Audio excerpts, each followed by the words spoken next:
এক লঞ্চ চালককে নৃশংসভাবে বিষ দিয়ে হত্যা করা হয়েছে। এখানে সবথেকে বড় প্রশ্ন হচ্ছে এই যে লঞ্চের ড্রাইভার অতি সাধারণ মানুষ, তাকে মেরে কার কী লাভ থাকতে পারে। নমস্কার, আমরা থ্রিল স্টুডিও। আমাদের আজকের গল্প সুকান্ত দাসের কলমে নৌকার মৃত্যু। গল্প পাঠে রয়েছে শুভ, শুভম, রাজ চট্টোপাধ্যায়, দেবস্মিতা আর আমি অপূর্ব। পোস্টার ডিজাইন করেছে তনুশ্রী সাহা। গল্পটি মন দিয়ে শুনুন। তবে হ্যাঁ, আমাদের চ্যানেলটিকে সাবস্ক্রাইব না করে থাকলে অবশ্যই করবেন। এই রকম গোয়েন্দা গল্প ও অ্যাডভেঞ্চার গল্প আমরা প্রায়ই নিয়ে আসি। তাহলে আর বেশি দেরি না করে চলুন শুরু করা যাক। ইকবাল, তা তুমি কতদিন ধরে এই লঞ্চ চালাচ্ছ? ইকবাল লঞ্চের স্টিয়ারিং ধরে বসেছিল, এবার পেছনের দিকে তাকিয়ে বলল, তা তো ঠিক মনে পড়ে না, তবে ছোট থেকেই জলে জলেই আমাদের কেটেছে। একটু বড় হতেই বাবার সঙ্গে এই লঞ্চের স্টিয়ারিং ধরেছি। তারপর কখন যে একা একা স্টিয়ারিং চালাতে শিখে গিয়েছি। কথাটা বলে ইকবাল একবার হেসে উঠল। পাশে থাকা বৌঠান বলল, সে তুমি যাই বলো না কেন ইকবাল, জলে জলে যার কাটে তাদের কিন্তু বিপদ বেশি।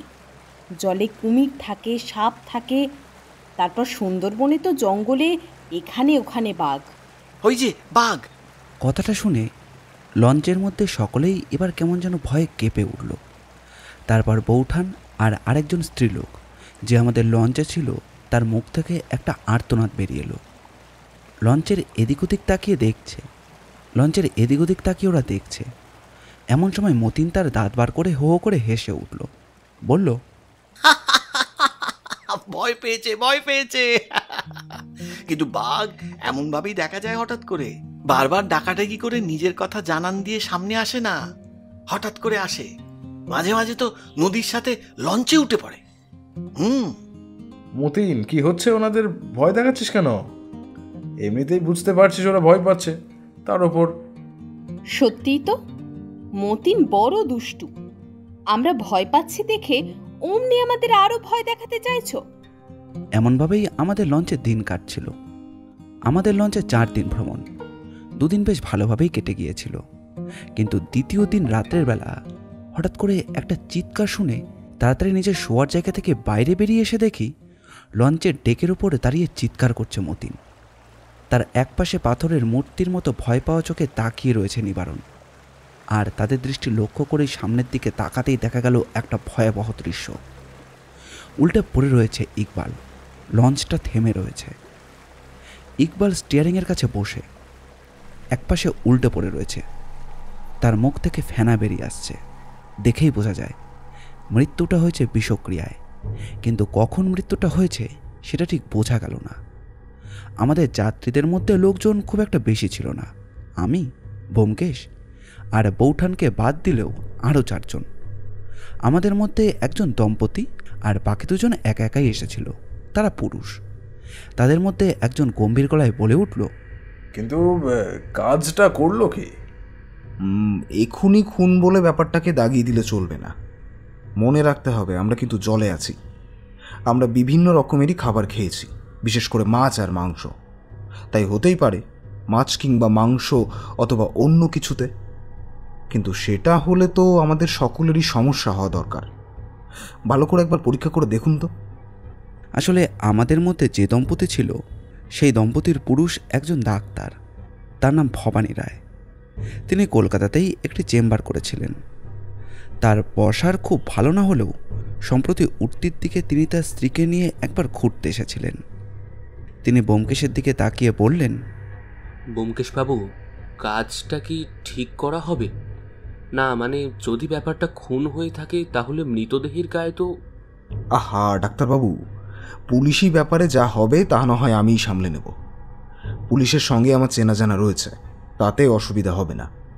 ব্যাপারটা আমি সামলে নিতে পারবো, কিন্তু তার আগে ব্যাপারটা নিশ্চিত হওয়া প্রয়োজন। আপনি একটু দেখুন। ব্যোমকেশের কথায় ডাক্তারবাবু এগিয়ে গেল। ততক্ষণে মতিন ডেকের পাশের আলোগুলো জ্বালিয়ে ফেলেছে, ভালো বলতে মাটির তেলের লম্ফ আর হেরিকেন। সেই আলোতে ইকবালের মুখটা একবার ভালোভাবে দেখা গেল। বৌঠান একবার দেখে নিয়েই 2 হাতে চোখ বুজিয়ে উঠে বললেন, ও ও মা গো, দুটো চোখ এখনো খোলা রয়েছে। ডাক্তারের স্ত্রী মাধবী দেবী বললেন, এমন একটা ব্যাপার হয়ে গেল, কিছুই তো বুঝতে পারলাম না কখন কি করে হলো। সন্ধ্যের দিকেই তো দেখলাম ইকবাল ভালোভাবে লঞ্চ চালাচ্ছে, তারপর খাওয়া দাওয়াও করলো, এমনকি শুতে যাওয়ার আগেও একবার দেখলাম। বিমল বলল, হ্যাঁ, আমারও তাই তো মনে হচ্ছে। ঘুমোতে যাওয়ার আগে একবার লঞ্চের ডেকের কাছে এসে দাঁড়িয়েছিলাম, তখনই তো দেখলাম ইকবাল কথা বলছে। আমি কিন্তু ব্যোমকেশকে লক্ষ্য করছিলাম। ডাক্তার পড়ে থাকায় ইকবালের নাড়ি পরীক্ষা করছিল। ব্যোমকেশ কিন্তু মৃতদেহের দিকে না গিয়ে এদিক ওদিক দেখতে লাগলো। যেখানে ইকবাল বসেছিল তার আশেপাশে হ্যারিকেনের আলোয় কি যেন খুঁজতে লাগলো। এদিকে লঞ্চ এগিয়ে চলেছে সুন্দরবনের ভেতরে ছোট একটি নদী ধরে। কাল ভোরের দিকে আমরা ছোট নদী পেরিয়ে বড় নদীতে গিয়ে পড়ব। দ্বিতীয় দিনে আমাদের ঘোরার পরিকল্পনা এতটাই ছিল। তৃতীয় দিনে আমরা করব মাতলা নদী পেরিয়ে বিদ্যাধরী হয়ে বঙ্গোপসাগরের কাছে। তৃতীয় দিন বঙ্গোপসাগরের পাড়ে কাছাকাছি একটি জায়গায় থাকা হবে, আর চতুর্থ দিন ফেরা। কিন্তু দ্বিতীয় দিনের শেষে এমন একটা ঘটনা যেন সমস্ত কিছুকে এলোমেলো করে দিল। আমি ব্যোমকেশের কাছে গিয়ে বললাম, ব্যোমকেশ, জলের মধ্যে আছি আমরা, তাই এখন কিছু করা যাবে না। যদি স্থলের ওপর থাকতাম তাহলে পুলিশের সাহায্য নেওয়া যেত, যদি এটা সত্যিই খুন হয়ে থাকে। ব্যোমকেশ আস্তে আস্তে বলল, অজিত, এটা খুন। নিশ্চয়ই কেউ বিষ মিশিয়ে দিয়েছে ইকবালের খাবারে। মনে করে দেখো, আমাদের সকলের খাওয়া দাওয়া হয়ে যাওয়ার অনেক পরেই কিন্তু ইকবাল খাওয়া দাওয়া করত। আর ভেতরে একটু তাকালেই দেখতে পাবে আশেপাশে ভাত ছড়িয়ে রয়েছে। অর্থাৎ খাবারের থালাটা তার উল্টে পড়ে গিয়েছিল, কোনো কারণে আমরা তার শব্দ শুনতে পাইনি। কিন্তু এই মতিন আর নিবারণ নিশ্চয়ই কিছু জানে না। ডাক্তারবাবু অনেকক্ষণ ধরেই নাড়ি দেখল, পরীক্ষা করল, তারপর বললেন, না ব্যোমকেশবাবু, আর কিছুই করা যাবে না। শরীরে প্রাণ নেই, আর শুধু তাই নয়, যে বিষ শরীরে বিক্রিয়া করেছে সে বিষের ক্ষমতা অনেক। মুখে যাওয়ার সঙ্গে সঙ্গে মৃত্যু হয়েছে, কাউকে ডাকার সময়টাও পায়নি। তার মানে তো ব্যাপারটা কাকতালীয় নয়। খাবারে কোনো প্রকার বিষ যেতে পারেই না, কেউ নিশ্চয়ই বিষটা দিয়েছে। নাহলে এমন কোনো বিষ প্রাকৃতিকভাবে নেই যা মানুষকে ডাকার সময়টুকু পর্যন্তও দিতে পারেনি। তা কতক্ষণ আগে শরীরে ঢুকেছে? মৃতদেহ দেখে কোনো ধারণা করা যাচ্ছে ডাক্তারবাবু? ডাক্তার ভবানীবাবু কি যেন ভাবলেন, তারপর বললেন, ওভাবে বলা সম্ভব নয়, তবে কম করে ঘণ্টাখানেক আগে যে মৃত্যু হয়েছে সেটুকু শরীর আর নাড়ি দেখে আমি অন্তত বুঝতে পারছি। পুরোপুরি নির্দিষ্ট সময়ে বলতে পারবো না, তবে ঘণ্টাখানেকের থেকে কিছুটা বেশি হবে। ঘণ্টাখানেক? আচ্ছা মতিন, নিবারণ, ঘণ্টাখানেক আগে যখন ইকবাল খাবার খাচ্ছিল তখন তোমরা কোথায় ছিলে? মতিন বলল, ইকবালের খাওয়ার আগেই তো আমাদের খাওয়া হয়ে গেছিল, তাই আমরা লঞ্চের পেছনের দিকে বসে একটু।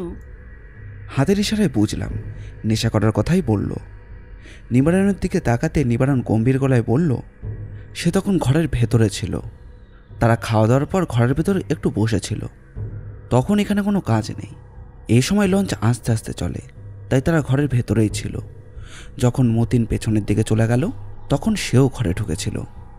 মতিন বলল, হ্যাঁ, আমি যখন পেছনে গেলাম তখন নিবারণ ছোট ঘরের ভেতরে ঢুকে একটু গড়িয়ে নিচ্ছিল। মৃতদেহ প্রথম কে দেখেছে? আমি দেখেছি। একটু গড়িয়ে নেব বলে পেছন থেকে সামনে এসেছি, তাই ইকবালকে বলে দিয়ে তারপরে ভেতরে ঢুকবো, তো ওকে ডাকতে যাওয়ার আগেই দেখি এই অবস্থা। পড়ে রয়েছে ভাতের থালা, ছড়িয়ে আছে সব কিছু। আর কিছু বলতে পারল না মতিন। তার গলাটা কেমন যেন ধরে আসছিল এবং বেশ বোঝা যাচ্ছিল যে সে ভয় পেয়েছে, তার কষ্ট হয়েছে।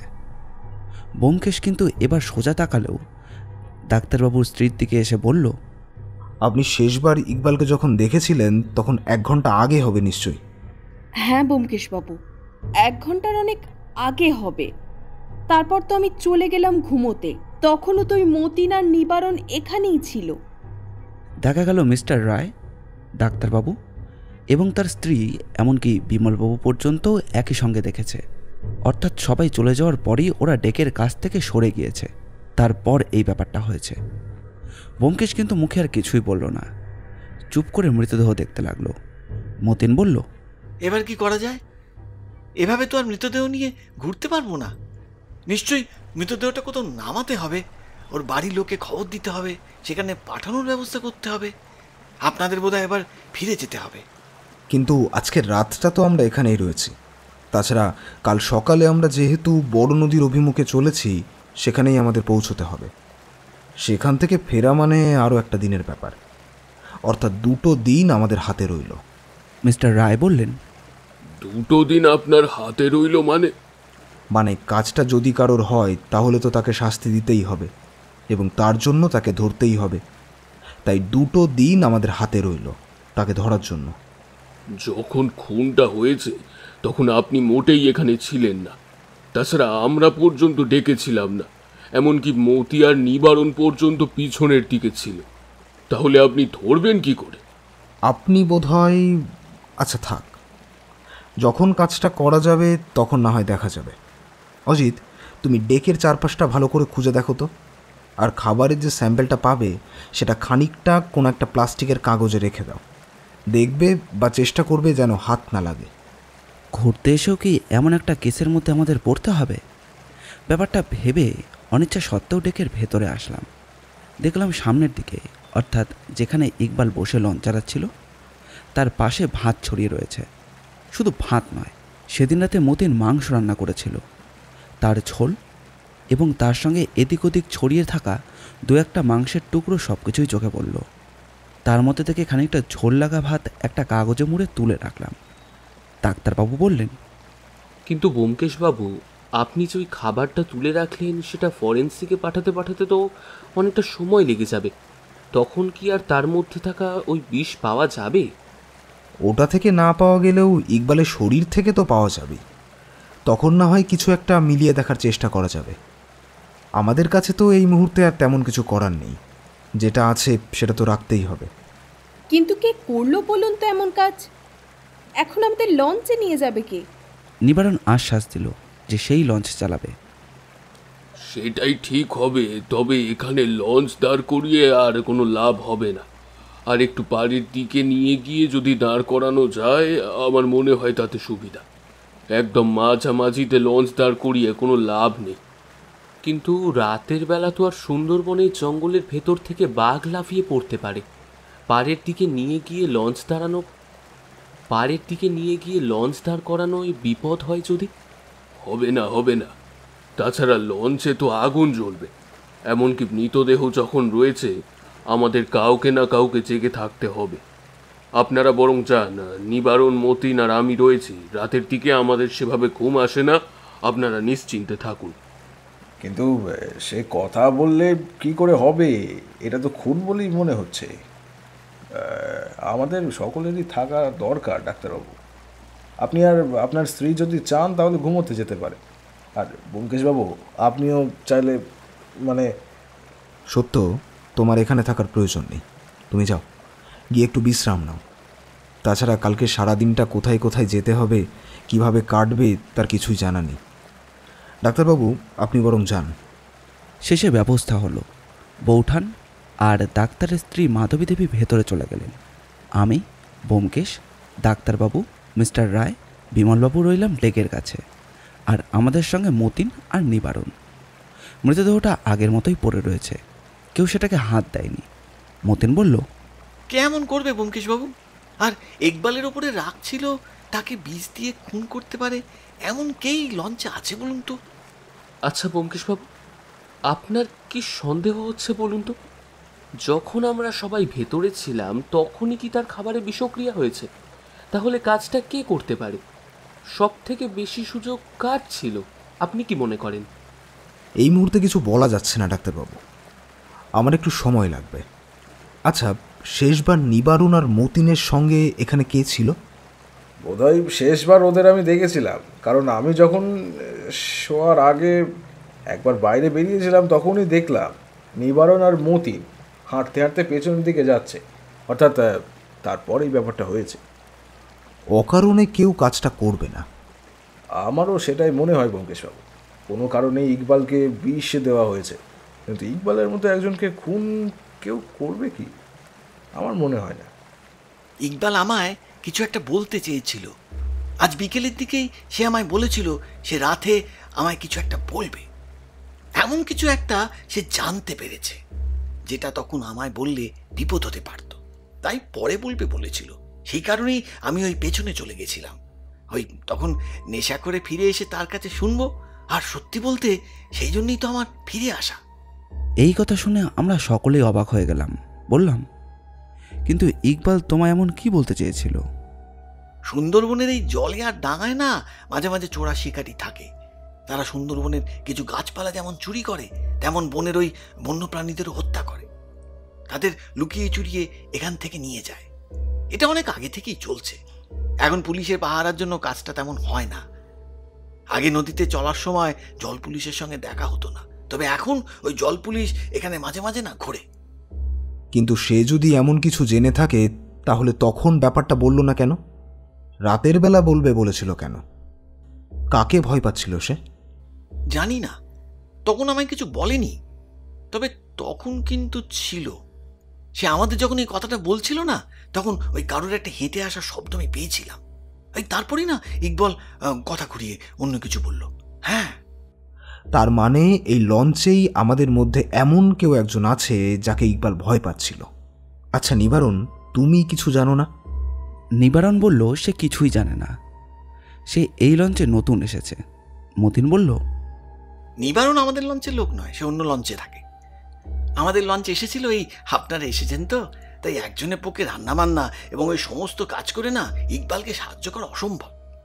ব্যোমকেশের মুখে এবার একটা গভীর চিন্তার ভাঁজ পড়ল। সে কিছুই বলল না, কিন্তু রায়বাবু বললেন, এসব নিয়ে এখন শুধু শুধু ভেবে আর তো কোনো লাভ নেই। এই নিবারণ, চলো লঞ্চটা আর একটু এগিয়ে গিয়ে দাঁড় করাও। নিবারণ লঞ্চটা এগিয়ে গিয়ে দাঁড় করালো। সবাই যে যার মতো ঘরের দিকে যাওয়ার পথ ধরল। সত্যি বলতে গোটা ব্যাপারটারই কখনো কোনো সমাধানই বের হয়নি।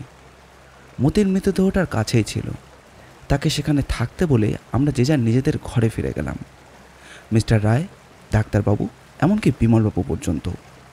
আমি ব্যোমকেশের পাশের ঘর। লঞ্চের ঘর বলতে ছোট ছোট খোপ।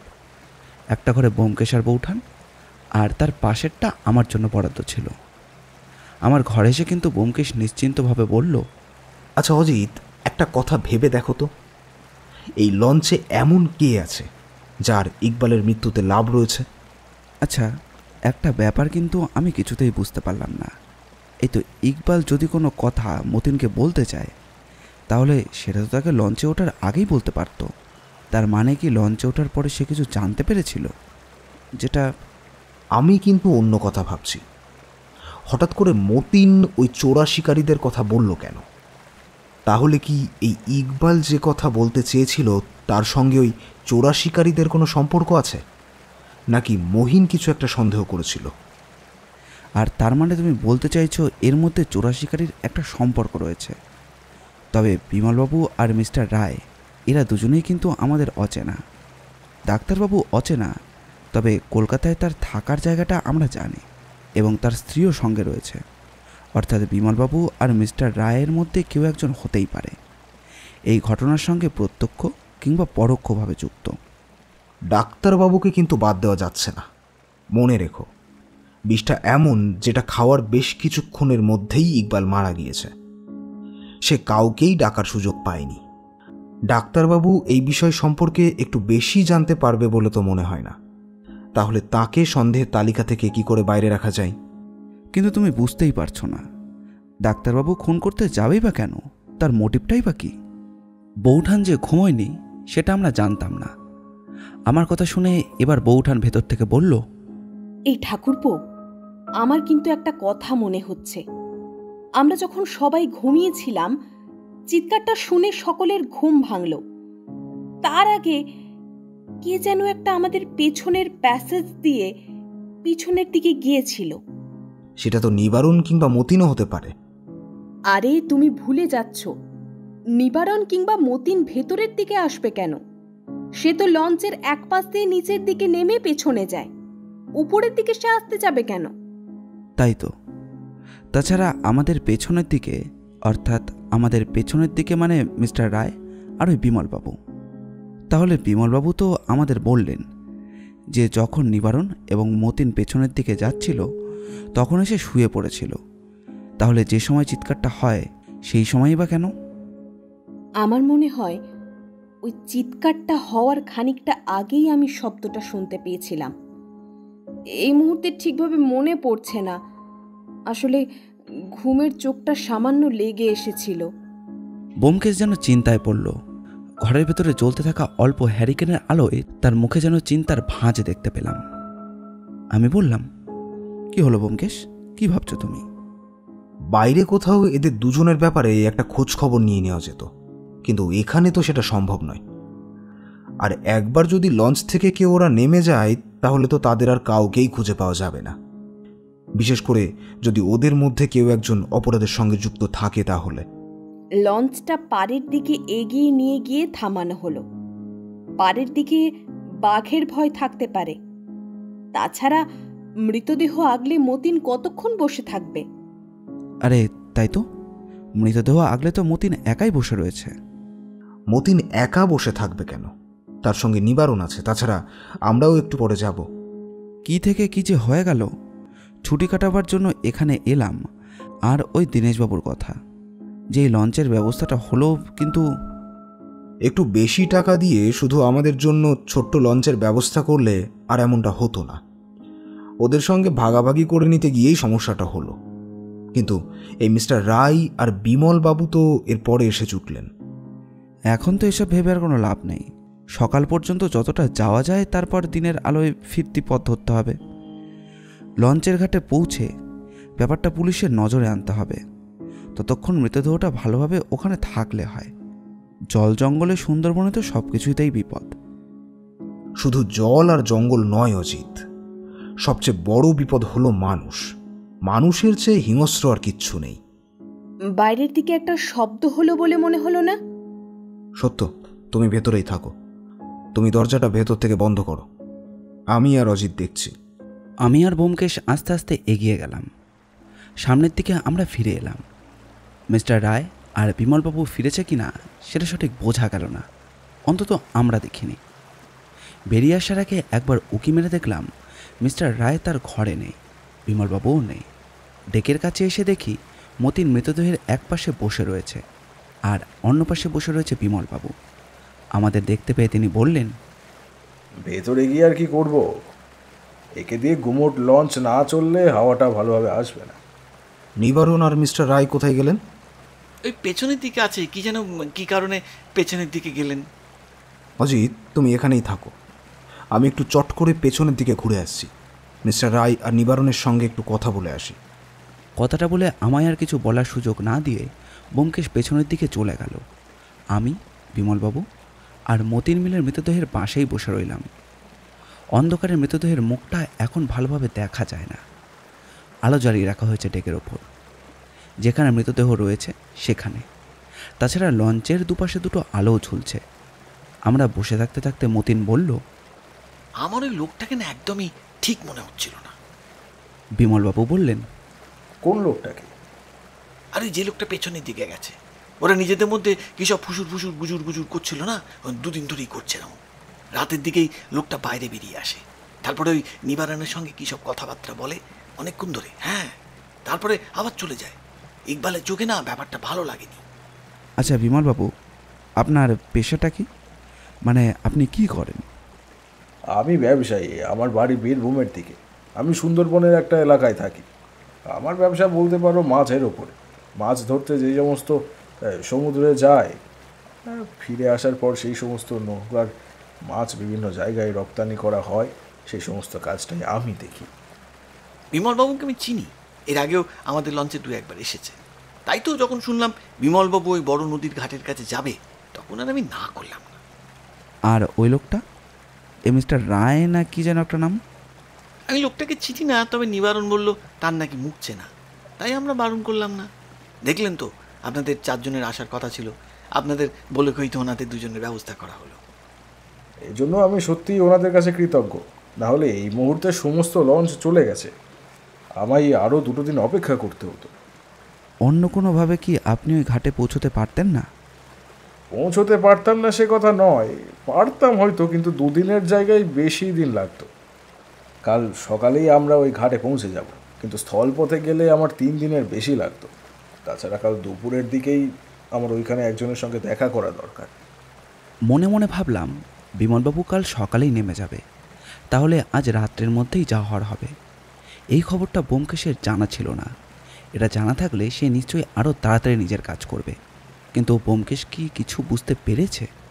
বিমলবাবু বললেন, আচ্ছা মতিন, শুনেছি তোমাদের ওই দিকটাই, বিশেষ করে ওপরের জঙ্গলটার দিকে নাকি আবার নতুন করে কাজ শুরু করেছে।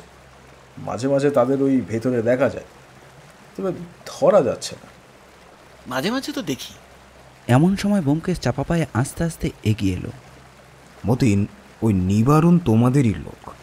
তুমি সত্যি সত্যিই ওকে চেনো? আগেই তো বলেছি বাবু, ও আমাদের লঞ্চের লোক নয়, তবে আমাদের লাইনের লোক। আমি ওকে খুব বেশি না চিনলেও ইকবাল চিনত, তাই অন্য কাউকে না পেয়ে ওকে এনেছিল। আর নিবারণ এনেছে ওই মিস্টার রায়কে, তাই তো? কিন্তু ব্যোমকেশবাবু, আপনাকে তো উত্তেজিত বলে মনে হচ্ছে কেন? কি হয়েছে? আপনি কি আবার কিছু দেখেছেন নাকি? বাঘ পড়তে চলেছে, আমাদের লঞ্চে বাঘ পড়তে চলেছে। আরে এসব হেয়ালি এখন ছাড়ো না, কি বলতে চাও সেটাই বলো। ব্যোমকেশ আস্তে আস্তে আমাদের একটা কথা বলল, আর সেটা শুনে শুধু আমিই নয়, আমি, মতিন, এমনকি বিমলবাবু পর্যন্ত উত্তেজিত হয়ে পড়লেন। বিমলবাবু বললেন, সে কি এমন অবস্থা নাকি? তার মানে আপনি মনে করেন এই সমস্ত কিছুর পেছনে? এখন ব্যাপারটা আমাদের নিশ্চিত করতে হবে। তাছাড়া কাজটা যে করেছে তার বিরুদ্ধে আমরা কোনো প্রমাণ খুঁজে বার করতে পারিনি। আমাদের সেটাও করতে হবে, তাই এখন চুপ করে থাকাটাই প্রয়োজন। তাহলে এখন আমরা কি করব ব্যোমকেশবাবু? তুমি মৃতদেহের কাছে থাকবে, আমরা, এমনকি বিমলবাবু, আমরা আমাদের ঘরে চলে যাব। অন্তত ওরা এখানে আসার পরেই আমরা আমাদের ঘরে চলে যাব। তার পরের কাজটা ঠিক সময় মতো আমরা করব। ডাক্তারবাবুকে ব্যাপারটা জানানো দরকার। কোনো বিপদ হবে না তো? মানে ওদের কাছে তো অস্ত্র আছে বলে মনে হচ্ছে। আমরা সামান্য ব্যবসায়ী মানুষ, আমাদের কাছে তো আর কোনো অস্ত্র নেই। আমি জানি ব্যোমকেশের কাছে অস্ত্র আছে। সে রিভলভার নিয়েই সব জায়গায় যায়, এবং এর আগেও অনেক জায়গায় গিয়ে আমাদের বিপদে পড়তে হয়েছে। তাই রিভলভার ছাড়া সে কোথাও যায় না। এবার ঘুরে আসবো জেনেও ব্যোমকেশ যখন ব্যাগপত্র গোছাচ্ছিল, তখন রিভলভারটা নিচ্ছে দেখেই একটু কৌতুক করে বলেছিলাম, ব্যোমকেশ, আমরা ঘুরতে যাচ্ছি নাকি কেস সলভ করতে যাচ্ছি? তুমি পিস্তল নিচ্ছ কেন? বুঝতে পারবে অজিত, বুঝতে পারবে। সময় হলে সব কিছুই বুঝতে পারবে। সাবধানের মান নেই। আর বিশেষ করে নিজের আত্মরক্ষার জন্য একটা অস্ত্র সাথে থাকলে তো কোনো সমস্যাই নেই। প্রয়োজন না হলে চালালাম না। ব্যোমকেশ আবারও হেসে বিমলবাবুর দিকে তাকিয়ে বলল, একদম চিন্তা করবেন না বিমলবাবু, কাজটা করতে হবে, না হলে কিন্তু। আমরা সবাই যে যার ঘরে ফিরে এলাম, আর তারপর অপেক্ষা করতে লাগলাম। একটু পরে বাইরের দিকে নিবারণ, মিস্টার রায় এবং মতিনের কথাবার্তা শুনে বুঝতে পারলাম তারা সামনের দিকে এগিয়ে এসেছে। তারপরেই তারা বাইরের দিক থেকে যেন হেঁটে পেছনের দিকে চলে গেল। আমাদের ঘরের একদম শেষে ছোট্ট ছোট্ট খড়খড়ির মতো রয়েছে, যেগুলো খুলে পেছন দিকটা দেখা যায়। সেদিকটা সামান্য ফাঁক করে ব্যোমকেশ অপেক্ষা করতে লাগলো। এরকমভাবে বেশ খানিকক্ষণ কেটেও গেল। তারপর ব্যোমকেশ আস্তে আস্তে বলল, আর দেরি করা যাবে না, চলো অজিত, এই আমি বাইরে যাচ্ছি। তুমি বিমলবাবু আর ডাক্তারবাবুকে নিয়ে এসো। ডাক্তারবাবুকে এসবের মধ্যে ফেলার দরকার নেই। তাকে মতিনের সঙ্গে মৃতদেহের কাছে থাকতে বললেই হবে। বিমলবাবুকে নিয়ে তুমি তাকে অপেক্ষা করতে বলবে পেছনের দিকে, আর তুমি থাকবে মাঝামাঝি জায়গায়। 3 জনেই থাকবে পাড়ের দিকে। তারপরে দেখছি। বাইরে এসে সমস্ত ব্যবস্থা হয়ে গেল। গোটা লঞ্চ খুঁজেও মিস্টার রায় কিংবা নিবারণকে দেখা গেল না। মতিন বলল, আমায় মৃতদেহের কাছে থাকতে বলে নিবারণ আর মিস্টার রায় বলল তারা একটু ঘুমিয়ে নেবে, তারপরে তারা এলে আমি ঘুমোতে যাব। কিন্তু তারপর এই জলে যেন না আমি একটা শব্দ পেলাম। ব্যোমকেশের মুখে তখন হাসি। আচ্ছা মতিন, একটা কথা ভেবে বলো তো, মৃত্যু হওয়ার পর, মানে বিষ প্রয়োগের পরে কি মিস্টার রায়কে তার ঘরে যেতে দেখেছ? মতিন অনেকক্ষণ ধরে ভেবে তারপর বলল, না। একটা কথা ভেবে দেখো সবাই, চিৎকারের শব্দ আমাদের ঘর পর্যন্ত গিয়েছে। তারপরে মিস্টার রায় আর বিমলবাবু সব দর্শনের বাইরে বেরিয়ে এলেন, অথচ মিস্টার রায় বেরিয়ে এলেন সবার শেষে। তার মানে সেই সময় তিনি কিছু একটা করছিলেন। বিষের শিশি লুকিয়ে রাখছিলেন, কিন্তু বিষের শিশি তো চাইলে তো ফেলে দিতে পারতেন। এই বিষ জোগাড় করতে অনেক কষ্ট করতে হয় বিমলবাবু, এত সহজে পাওয়া যায় না, তাছাড়া এর দামও বিস্তর। এই বিষটার নাম কি পটাশিয়াম সাইনাইড ডাক্তারবাবু? ডাক্তারবাবু সামান্য মাথা নাড়িয়ে বললেন, ঠিকই ধরেছেন ব্যোমকেশবাবু। কিভাবে ধরতে পারলেন তা জানি না, তবে বিষক্রিয়ার সঙ্গে সঙ্গে মৃত্যু হয়েছে, আর সে কারণেই বোধহয় ধরতে পেরেছিলেন। তবে তার ভাতের থালার সব জায়গায় তো আর পটাশিয়ামের ব্যবহার করা যায়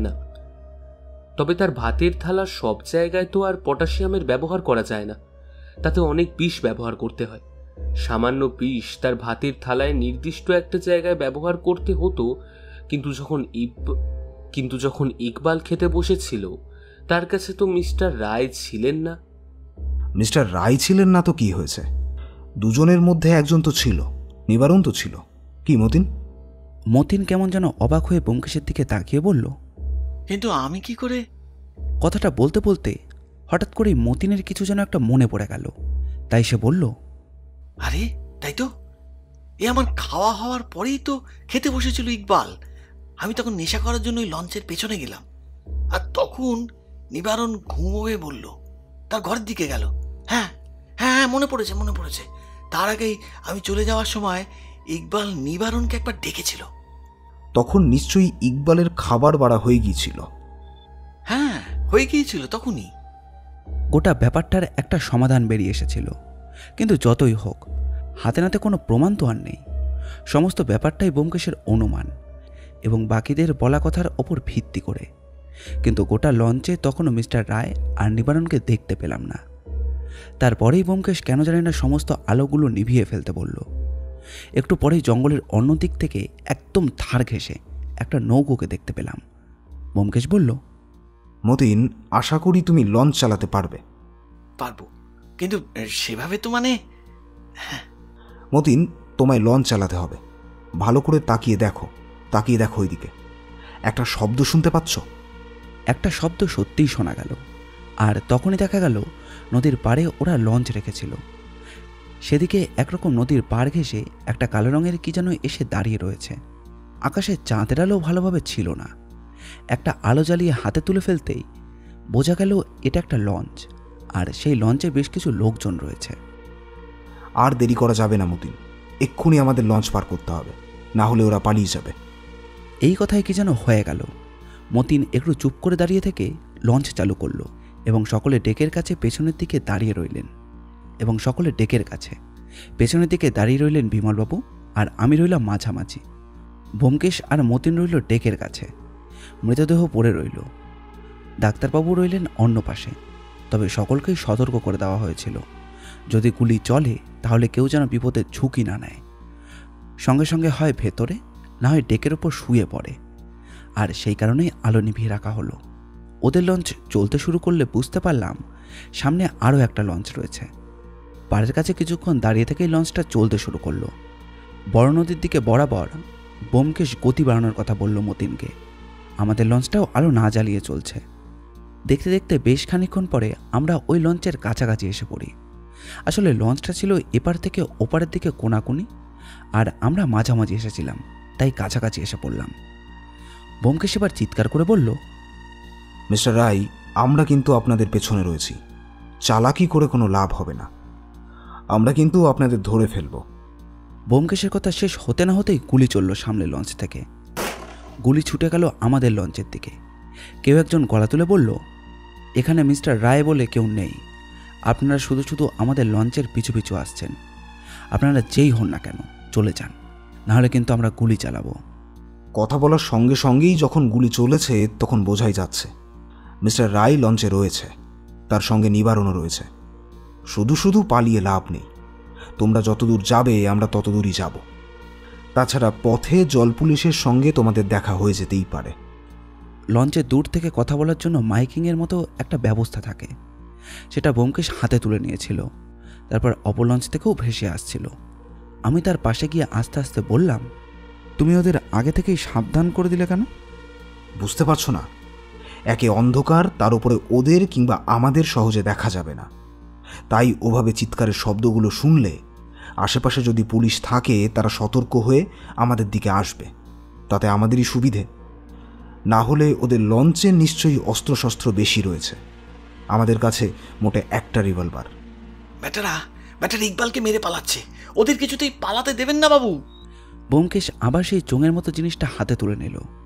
পালাও, যত দূর পালাতে পারো পালাও, আমরা কিন্তু এর শেষ দেখেই ছাড়ব। আবার গুলি চলল। ততক্ষণে সবাইকে ডেকের কাছে নিয়ে আসা হয়েছে। তারা ডেকের তলায় আশ্রয় নিয়েছে। এদিকে বৌঠান আর ডাক্তারের স্ত্রী মাধবী দেবী বাইরে আসার চেষ্টা করেছিল। তাদেরকে দেখে ডাক্তার একবার উঠে গিয়ে তাদের বারণও করে এসেছে। ডাক্তার বেশ ভয় পেয়েছিল। বিমলবাবুও বেশ অবাক হয়েছিলেন, তবে আমি এমনটাই আশা করেছিলাম। এবং ব্যোমকেশ যেন নির্বিকার। লঞ্চ এগিয়ে যেতে থাকলো। একসময় দূরের দিকে আলোর রেখা দেখা গেল, আর তার সঙ্গে জল পুলিশের লঞ্চও দেখা গেল। ব্যোমকেশ চিৎকার করে বলল, জল পুলিশের দৃষ্টি আকর্ষণ করছি।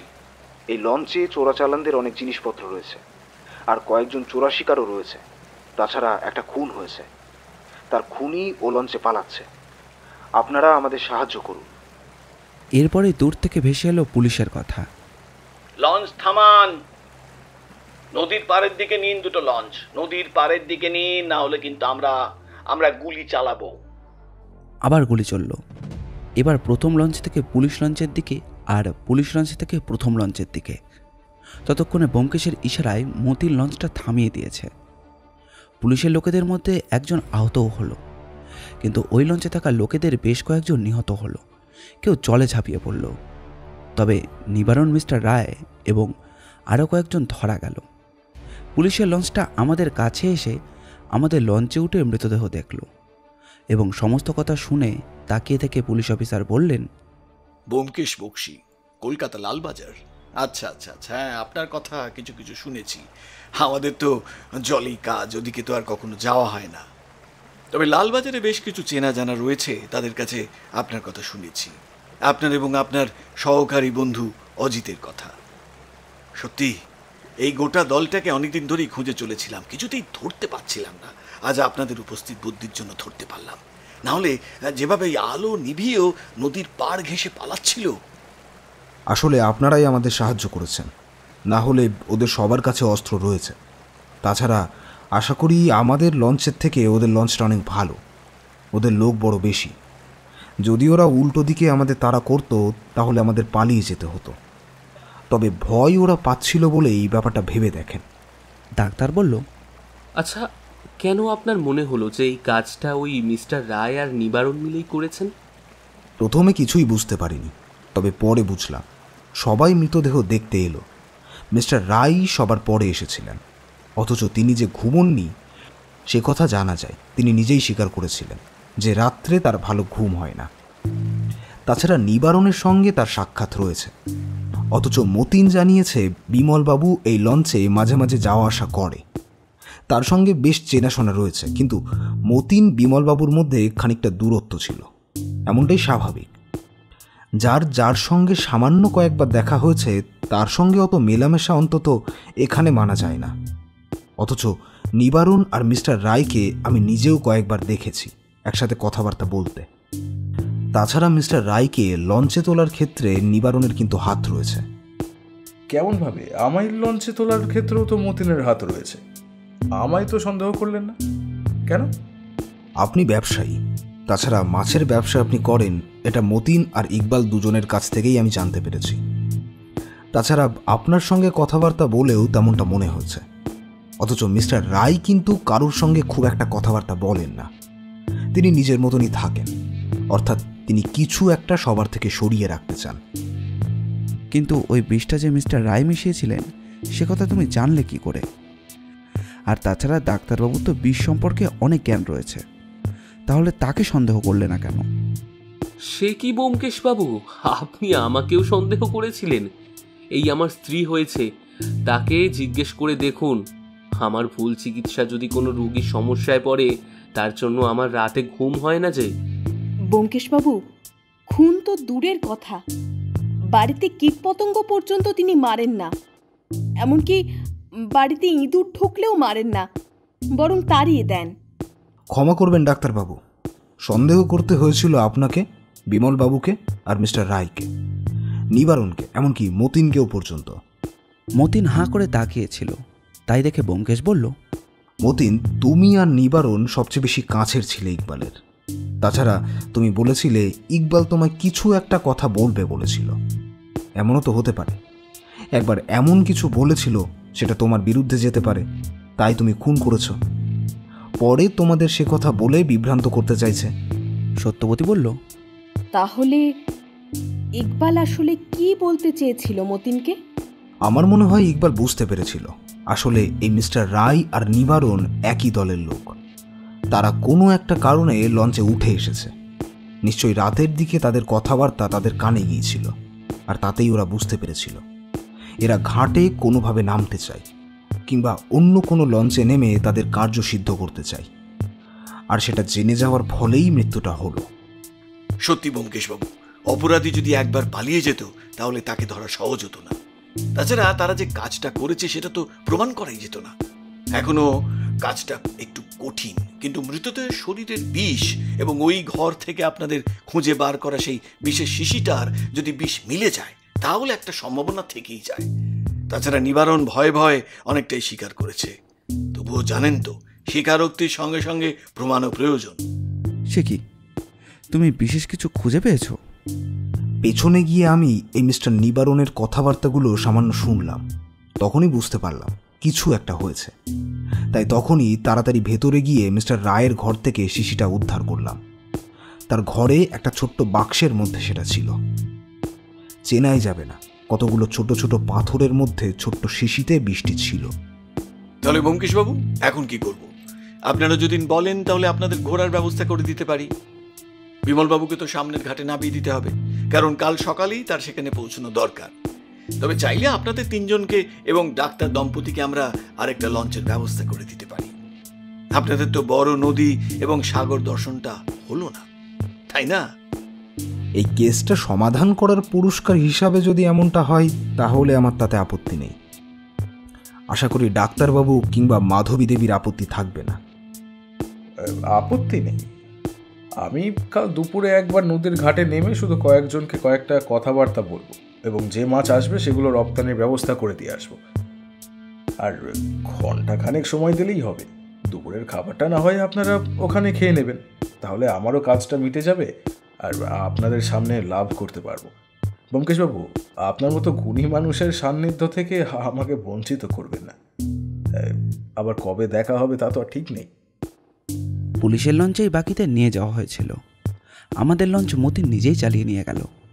তবে এই সমস্ত কিছুর পর সেই লঞ্চে আর আমাদের থাকা হয় না। পরের দিন সকালে অন্য একটা লঞ্চের ব্যবস্থা করা হলো। তবে ব্যোমকেশের নির্দেশে মতিনও আমাদের সঙ্গেই রইল। তবে এবার আর লঞ্চের সহকারী হিসাবে নয়, সে আমাদের সঙ্গে এবার লঞ্চে ভ্রমণ করবে ঠিক আমাদেরই মতন, একজন ভ্রমণকারী হিসেবে। নতুন লঞ্চে বেশ ভালোই লাগছিল। বিকেলের দিকে ব্যোমকেশের সঙ্গে ডেকের ধারে দাঁড়িয়ে রয়েছি। এমন সময় ব্যোমকেশ বলল, আচ্ছা অজিত, ইকবালের মৃত্যুটা যে কারণে সেটা তোমার মনে হচ্ছে না? যদি তাকে খুন না করে ওরা নেমে যেত তাহলে এমনটা কিছুই হতো না, কিন্তু ভয়ে খুনটা করেছে, আর তাতেই ভয়। আমি আর কিছু বললাম না। তখন মাতলা নদী ছেড়ে বিদ্যাধরী নদীতে পড়েছিল। ঠান্ডা হাওয়া ভেসে আসছিল আমাদের দিকে। গল্পটি ভালো লাগলে অবশ্যই লাইক এবং কীরকম লাগলো সেটি কমেন্ট করে জানাবেন। আমরা আপনাদের মধ্যে থেকে একটি কমেন্ট পিন করে দেব। এই রকম গোয়েন্দা গল্প ও অ্যাডভেঞ্চার গল্প আমরা প্রায় নিয়ে আসি। আমাদের চ্যানেলটি ঘুরেও আসতে পারেন। আমাদের চ্যানেলটিকে সাবস্ক্রাইব করে আমাদের পাশে থাকবেন। আপনাদের নোটিফিকেশান যাতে মিস না হয় সেজন্য একটি হোয়াটসঅ্যাপের চ্যানেলও খোলা হয়েছে। হোয়াটসঅ্যাপের চ্যানেলের লিঙ্ক ভিডিও ডিসক্রিপশান বক্সে দেওয়া রইল। আপনাদের ভালোবাসা একান্ত কাম্য। ধন্যবাদ।